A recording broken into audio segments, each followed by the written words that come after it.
In the early hours of Harlem mornings, the streets remember what the city prefers to forget. Brick buildings that once witnessed open-air drug markets now stand quietly, renovated and renamed. But beneath that calm lies a history shaped by money, fear, and calculated betrayal. For years, one man moved freely through this landscape while dozens around him were imprisoned or buried. He knew every secret worth knowing, every name worth trading, and every line the government would not cross. His survival was not accidental, it was negotiated. Harlem before the empire. Before Alberto Martinez rose to power, Harlem was already in crisis. By the late 1970s, the neighborhood was grappling with deep economic decline. Manufacturing jobs had vanished, landlords abandoned buildings, and city services deteriorated. Heroin had devastated an earlier generation, leaving behind addiction, incarceration, and fractured families. As heroin markets weakened, a vacuum formed. That void would soon be filled by crack cocaine. Crack arrived in Harlem at a moment when desperation was widespread and opportunity was scarce. It was cheaper to buy, easier to sell, and far more addictive than the drugs that preceded it. For young men growing up in this environment, the underground economy offered what the legitimate one did not: quick money, social status, and a sense of control in a neighborhood where most institutions had failed. Law enforcement struggled to respond effectively. Local policing was overwhelmed and federal attention had not yet fully mobilized. Drug markets became increasingly visible, operating in stairwells, playgrounds, and apartment hallways. Violence followed, not as chaos, but as structure. Territory had to be defended. Debts had to be enforced.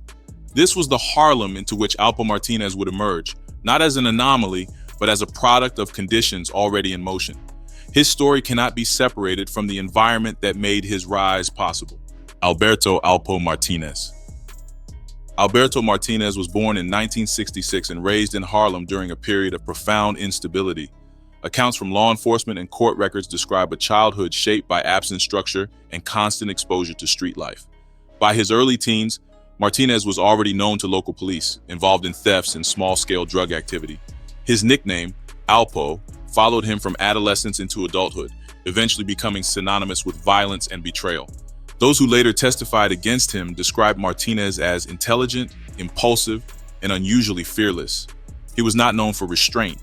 Instead, he relied on intimidation and unpredictability to assert control. Unlike some traffickers who preferred distance from street-level activity, Martinez was present, visible, and directly involved in enforcement. By the mid-1980s, he had begun to separate himself from petty crime. Crack cocaine presented an opportunity that required neither patience nor formal organization to exploit. Martinez embraced it quickly. He learned distribution by participating directly, observing who survived and who did not. What distinguished Martinez early on was not just ambition, but a willingness to eliminate obstacles personally. This trait would accelerate his rise, while simultaneously placing him on a collision course with both rivals and the federal government. Entering the drug trade. Martinez entered the crack trade at a moment when Harlem's drug economy was rapidly expanding but not yet consolidated. Early operations were fragmented. Small crews controlled individual buildings or street corners, often clashing violently over minimal territory. Martinez aligned himself with several groups before asserting independence, using force to resolve disputes that others avoided. Crack distribution rewarded speed and aggression. Martinez adapted quickly, reinvesting profits into supply and protection rather than concealment. According to federal investigators, he personally handled transactions, collected debts, and enforced discipline. This hands-on approach allowed him to identify weaknesses in rival operations and absorb them. As profits increased, so did the body count. Murders were not incidental, they were deliberate acts designed to send messages. Associates who cooperated with police, rivals who resisted expansion, and even former partners were targeted. Each killing reduced competition and reinforced Martinez's reputation. By the late 1980s, his operation had grown beyond survival. It was becoming an enterprise.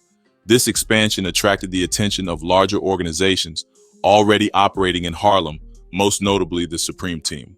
For Martinez, this presented a choice: remain isolated and vulnerable, or integrate into a structure powerful enough to dominate the neighborhood. He chose alignment. That decision would define the next phase of his rise and ultimately his fall. Harlem has a way of absorbing its own history. Buildings are repainted, streets renamed, and old stories buried beneath new development. Yet some names never fully disappear. They remain embedded in court transcripts, police files, and the memories of those who survived. For decades, one man existed in the margins of that history. He helped build a drug empire, dismantled it from within, and walked away while others paid the price. His survival was not a mystery. It was the result of calculated cooperation and irreversible betrayal. The Supreme Team Connection. By the late 1980s, Harlem's drug trade was no longer a loose collection of independent crews. Power was consolidating. At the center of that consolidation was an organization known as the Supreme Team, led by A.Z. Faison Jr. and Guy Fisher. Unlike smaller operations, the Supreme Team functioned as a structured enterprise. It controlled supply chains, enforced territorial discipline, and laundered money through legitimate businesses. Violence was used strategically, not impulsively. Alpo Martinez entered this world as a proven commodity. His reputation for enforcement and his expanding distribution network made him valuable. Through connections on the street, Martinez aligned himself with A.Z. Faison Jr., gaining access to a steady supply of cocaine and a level of protection he had not previously enjoyed. This relationship transformed Martinez from a violent operator into a regional distributor. Under the Supreme Team umbrella, Martinez expanded aggressively. Crack houses multiplied, street crews answered to him, and profits increased into the millions. Federal prosecutors would later describe his role as both managerial and operational. He was not removed from the violence, he directed it. When disputes arose, Martinez acted decisively, often personally. This maintained his standing within the organization and reinforced fear among rivals. The Supreme Team benefited from Martinez's brutality, but that same brutality began to attract attention. Murders tied to his operation increased scrutiny from local detectives and federal agents. Informants began to surface. Wiretaps followed. What had once been an advantage became a liability. Martinez had gained power, but it came with visibility. Within a system built on secrecy, that exposure would eventually prove fatal to the enterprise. Violence as policy. Violence within Martinez's operation was not random. It functioned as policy. Federal records and court testimony later established that killings were used to resolve disputes, eliminate competition, and silence potential informants. Martinez was directly linked to multiple homicides, many involving individuals he had once worked with. Loyalty was conditional. Once trust eroded, consequences were immediate. Witnesses described Martinez as unpredictable and ruthless. He did not rely solely on intermediaries. In several cases, he carried out killings himself. This direct involvement reinforced his authority. Fear traveled faster than reputation, and Martinez ensured both were maintained. The most notorious act attributed to him was the murder of his longtime partner, Rich Porter. Porter had helped introduce Martinez to higher-level distribution, but tensions over money and control escalated. When Porter became a liability, Martinez acted. The killing sent a clear message throughout Harlem. Association offered no protection. As bodies accumulated, law enforcement attention intensified. Detectives began connecting cases that had once seemed isolated. Ballistics evidence, witness statements, and informant tips pointed repeatedly to Martinez and his crew. Each act of violence strengthened the case against him, even as it secured his dominance on the street. This strategy worked in the short term. Rivals retreated or aligned. Profits continued to grow, but the same pattern that built the empire also ensured its exposure. Violence left evidence, it created witnesses, and it provided prosecutors with leverage they would later use effectively. Martinez remained undeterred. At this stage, consequences still seemed distant. That miscalculation would define what came next: money, power, and paranoia. By the early 1990s, Martinez was generating extraordinary income. Prosecutors estimated that his operation earned millions of dollars annually. Cash was stored in apartments, vehicles, and safe houses. Spending became conspicuous. Luxury cars, expensive jewelry, and constant movement marked his daily life. Visibility increased, both on the street and within law enforcement circles. With wealth came paranoia. Martinez trusted fewer people, rotated locations frequently, and relied on intimidation to maintain discipline. Associates were monitored closely. Any hint of disloyalty was treated as an existential threat. This environment bred instability, fear replaced loyalty, and mistakes multiplied. At the same time, federal investigations were accelerating. Multi-agency task forces targeted the Supreme Team and its affiliates. Surveillance expanded, financial records were examined, informants were cultivated patiently.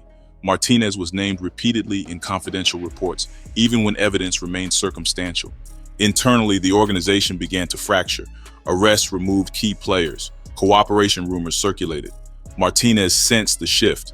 He responded by becoming more volatile, which only increased scrutiny. Law enforcement later described this period as the point where containment became possible. The empire was no longer expanding, it was consolidating defensively. Despite mounting pressure, Martinez did not flee. He believed his reputation insulated him. He underestimated the federal system he was about to encounter. Unlike street rivals, prosecutors did not need fear. They needed time. That time was nearly up. Law enforcement closes in. The investigation into Martinez intensified as federal authorities shifted strategy. Rather than focusing solely on drug distribution, prosecutors pursued homicide, conspiracy, and racketeering charges. This expanded the scope of evidence and increased potential sentences dramatically. Martinez was no longer just a trafficker. He was a liability to the entire organization. Wiretaps captured conversations between Supreme Team members. Financial trails revealed money movement inconsistent with reported income. Witnesses who had once been too afraid to speak began cooperating in exchange for reduced sentences. Each piece of information reinforced the next. By late 1991, arrests were underway. Associates were detained, questioned, and confronted with evidence. Some chose silence, others did not. Martinez remained free, but isolation increased. He understood the implications. If convicted on all potential charges, he faced multiple life sentences. When federal agents finally arrested him, the case was already built. Interrogations were methodical. Prosecutors presented evidence incrementally, allowing Martinez to understand the depth of exposure. The message was clear. Cooperation was the only viable path to survival. This was not a moment of remorse, it was calculation. Martinez evaluated the options available and chose the one that preserved his freedom. The decision he made next would dismantle an entire network and redefine his legacy permanently. By the time the federal case reached its final stages, Harlem no longer resembled the neighborhood where the empire was built. Many of the buildings remained, but the power structures had shifted. Courtrooms replaced street corners as the sites where fate was decided. In sealed rooms, evidence was cataloged, testimony rehearsed, and deals weighed carefully. One man stood at the center of it all, holding information capable of destroying an entire network. What followed would alter the balance between justice, survival, and consequence for decades. The turning point. Alpo Martinez entered federal custody facing an array of charges that carried catastrophic consequences. Prosecutors had assembled evidence linking him to large-scale drug trafficking, conspiracy, and multiple homicides. The potential sentence was not theoretical. Conviction on even a portion of the charges could have resulted in life imprisonment without parole. Interrogations began shortly after his arrest. Federal agents approached the process strategically, revealing information in stages. They outlined the testimony already secured, the wiretap transcripts, and the corroborating physical evidence. Martinez was shown that silence would not protect him. The government had witnesses prepared to testify, some of whom had once operated under his authority. At this stage, Martinez did not confess immediately. According to court records, he listened, asked questions, and assessed the strength of the case against him. He understood leverage. He also understood that his knowledge exceeded that of most defendants. Years of operating at the center of Harlem's drug trade had given him intimate awareness of murders, supply routes, and financial arrangements that prosecutors could not fully reconstruct without cooperation. The turning point came when prosecutors made clear that no loyalty remained to protect him. Former associates were already cooperating. The organization he had relied on no longer existed in functional form. Martinez faced a narrowing set of options. He chose to negotiate. In doing so, he initiated one of the most consequential cooperation agreements tied to the Harlem crack era. The decision was not framed as repentance. It was framed as survival. From that moment forward, Martinez was no longer just a defendant. He became a tool of the federal government, becoming a federal informant. Once negotiations began, Martinez provided information at a scale rarely seen in federal narcotics cases. According to prosecutors, he identified dozens of individuals involved in drug trafficking, violent enforcement, and financial laundering across Harlem and beyond. His cooperation extended beyond drug transactions. It included detailed accounts of homicides, including dates, locations, and the identities of those involved. Martinez was debriefed extensively. Sessions lasted hours and continued over weeks. Agents cross-checked his statements against existing evidence, informant testimony, and forensic records. In many cases, Martinez's information confirmed long-standing suspicions that had previously lacked proof. In others, it opened entirely new investigative paths. The impact was immediate. Arrests followed, indictments expanded. Cases that had stalled for years moved forward. Prosecutors later stated that Martinez's cooperation strengthened multiple homicide prosecutions that would otherwise have been impossible to pursue. This cooperation came at a cost. Martinez was fully aware that his testimony would permanently sever any remaining ties to his past life. He was also aware that those he implicated faced decades in prison. The federal government, however, was primarily concerned with results. From their perspective, the dismantling of violent criminal networks justified the arrangement. Martinez testified before grand juries and prepared to appear at trials if necessary. In several cases, his statements alone were sufficient to secure plea deals from other defendants, eliminating the need for public testimony. This reduced his visibility but did not reduce the scale of betrayal. By the end of the process, the Harlem drug landscape had been irreversibly altered. Entire crews were dismantled. Leadership structures collapsed. The cooperation of one man accelerated the conclusion of an era defined by violence and unchecked power. The deal. The agreement Martinez reached with federal prosecutors was extraordinary in scope. In exchange for full cooperation, the government agreed to recommend a dramatically reduced sentence. Despite his involvement in multiple murders, Martinez avoided life imprisonment. Court records indicate that the deal accounted for the scale and significance of the information he provided. Martinez ultimately pleaded guilty to drug trafficking and conspiracy charges. Homicide charges were not pursued independently, largely due to the cooperation agreement. Prosecutors emphasized that without Martinez's testimony, numerous violent offenders would have remained beyond reach. The sentence reflected this calculation. Martinez received a term that allowed for eventual release rather than permanent incarceration. Financial penalties were imposed and some assets were forfeited, but prosecutors later acknowledged that significant sums of money were never recovered. The deal drew criticism even at the time. Defense attorneys, community members, and some law enforcement officials questioned the ethics of allowing a known killer to regain freedom. Federal authorities maintained that the outcome was necessary to dismantle broader criminal networks. From the government's perspective, the case was a success. Dozens of convictions followed. The Supreme Team ceased to function. Harlem's most violent drug era began to wind down. For Martinez, the deal marked a transformation. He was no longer facing decades behind bars. Instead, he was preparing for relocation, identity changes, and life under federal supervision. Freedom was conditional, but it was real. Disappearing into witness protection.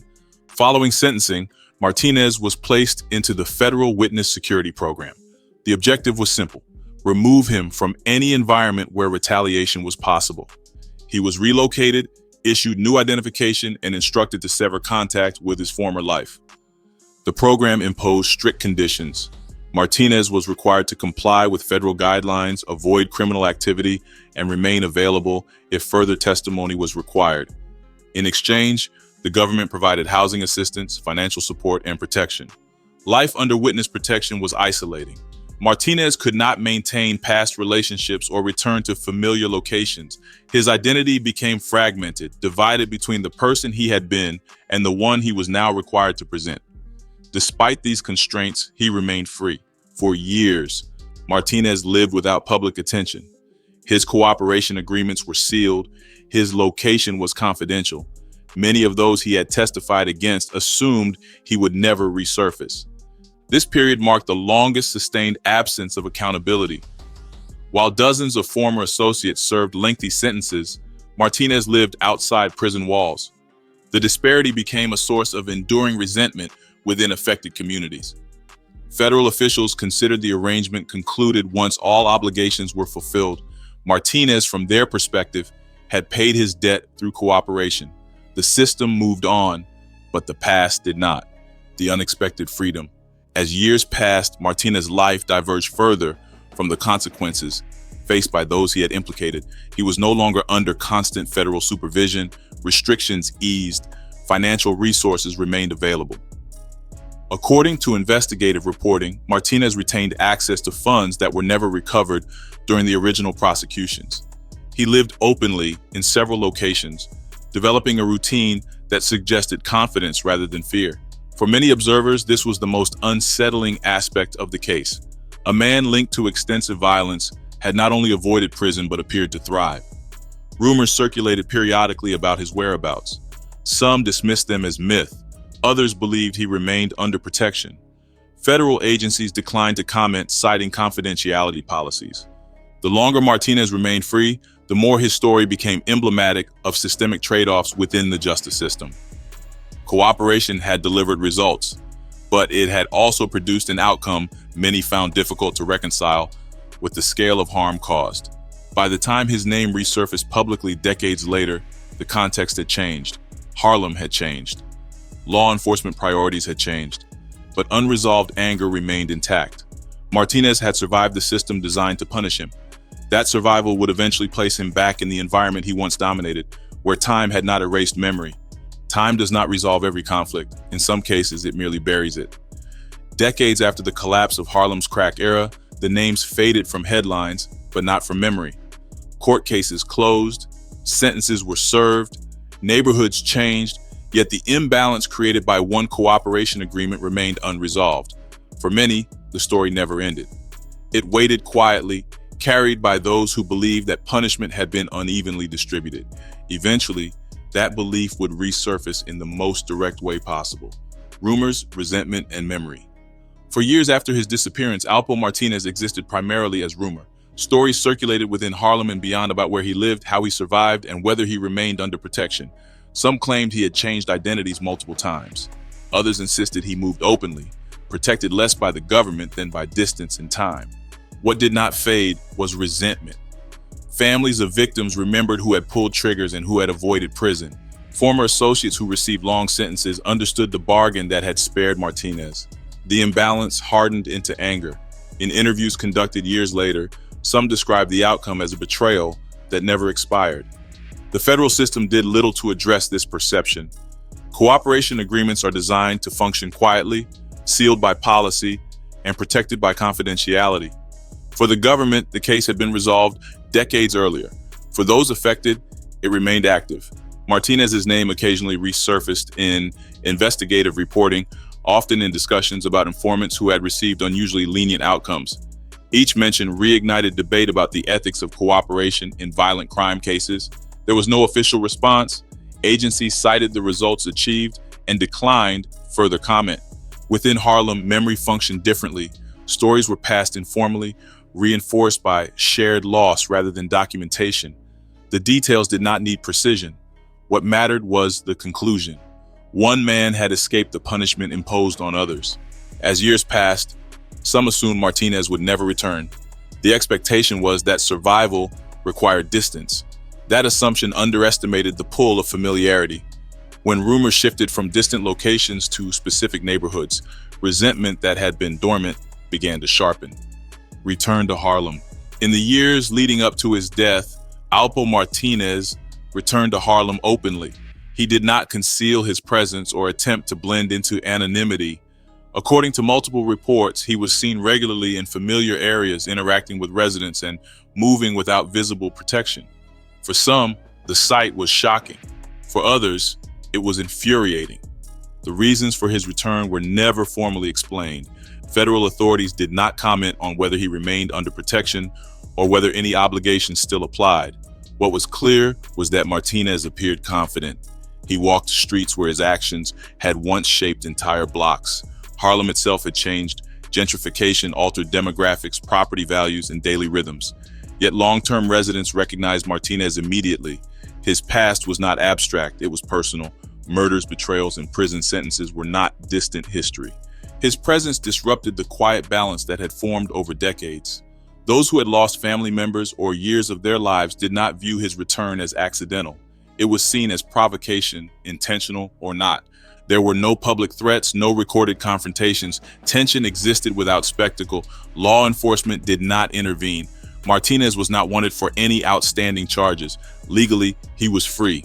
That freedom, however, did not equate to safety. Informal justice operates outside statutes and timelines. Martinez had relied on time to soften memory. Harlem demonstrated that time had preserved it. As weeks passed, the visibility continued. Each appearance reinforced the sense that consequences had been deferred, not eliminated. The environment that had once elevated Martinez was now far less forgiving. The final years. During his final years, Martinez appeared to operate under the belief that danger had passed. He maintained a consistent routine, moved without escorts, and showed little outward concern for retaliation. Observers later noted that his behavior suggested a sense of permanence rather than caution. There were no indications of active conflict.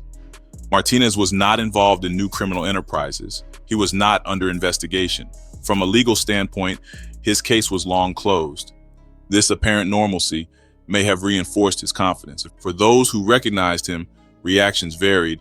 Some avoided him, others watched silently. Few confronted him directly. The absence of immediate response may have been misinterpreted as acceptance. Federal agencies remain silent. Witness protection policies prevent public confirmation of status, leaving speculation unresolved. Whether Martinez had formally exited protection or simply disregarded its guidance was never clarified. What is evident is that his return removed the distance that had shielded him. The anonymity provided by relocation no longer applied. Names and faces aligned again with memory. The final months passed without public incident. There were no warnings issued. No arrests suggested imminent violence, yet unresolved grievances do not require announcements. When the moment came, it did not emerge from chaos. It followed years of accumulation, of remembered imbalance, of perceived injustice left unaddressed. Execution in 2021. On October 31st, 2021, Alpo Martinez was shot and killed in Harlem. According to police reports, he was approached on a public street and struck multiple times at close range. Emergency responders pronounced him dead at the scene. The shooting occurred in broad daylight. Witnesses reported a rapid attack followed by the assailant fleeing. No arrests were made immediately. Law enforcement described the killing as targeted, consistent with retaliation rather than random violence. News of Martinez's death spread quickly. For some, it marked the end of a long, unresolved chapter. For others, it raised questions about delayed justice and the limits of federal protection. Officials confirmed his identity and acknowledged his past cooperation, but offered no further comment. The response within Harlem was restrained. There were no public demonstrations or official statements. The event was absorbed quietly, as many earlier acts had been.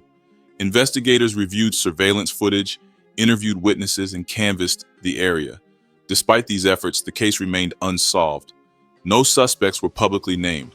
Martinez's death closed a narrative that had spanned decades. A man who had dismantled an empire through cooperation had ultimately returned to the environment shaped by that betrayal. The system that once protected him did not intervene. The consequences arrived without ceremony, governed not by courts, but by memory. Harlem moved forward, carrying another story added to its long record of unresolved violence. Legal and historical aftermath. In the aftermath of Alpo Martinez's death, there were no indictments, no public resolutions, and no formal reassessment of the cooperation agreement that had defined his freedom. Law enforcement confirmed the basic facts of the shooting, but provided little additional detail. The case remained open with no arrests announced. Silence became the official posture. From a legal standpoint, Martinez's cooperation agreement had long since expired. Federal obligations ended once his testimony was complete and sentencing finalized. The system regarded the matter as closed. His death did not trigger internal reviews or public explanations. Cooperation agreements are protected by policy, not revisited by outcome. Historically, the case became a reference point in debates over the use of informants in violent crime prosecutions.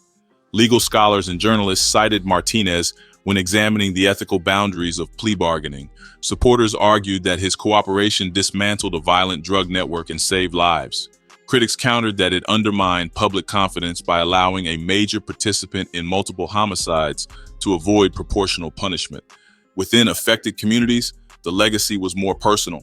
Families of victims saw no formal acknowledgement of imbalance. For them, the case symbolized a justice system that prioritized efficiency over accountability. That perception endured long after courtrooms moved on. The Harlem crack era is now studied as a historical period defined by policy failure, economic collapse, and aggressive enforcement strategies. Martinez occupies a unique position within that history.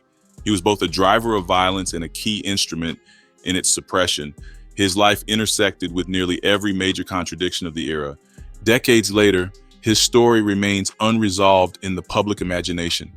There were convictions, dismantled organizations, and statistical declines in violence. There was also a lingering question about cost. The system achieved results, but not consensus. Martinez's death did not close that debate. It merely returned it to public view, stripped of legal procedure and framed by consequence. The story of Alpo Martinez resists simple resolution. It spans an era when violence and survival were intertwined with policy decisions made far from the streets they affected. His cooperation dismantled a criminal network, yet his freedom deepened wounds that never healed. The system measured success in convictions and closures. Communities measured it in absence and memory. Time altered Harlem's skyline, but not its history. Martinez lived long enough to see both transformation and return. His death arrived outside the courtroom, shaped by forces that law could neither fully control nor erase. What remains is a record of trade-offs, justice achieved through compromise, violence curtailed through betrayal, a legacy defined not by redemption or punishment, but by imbalance. The story ends without resolution, carried forward as a reminder that some outcomes endure long after cases are closed.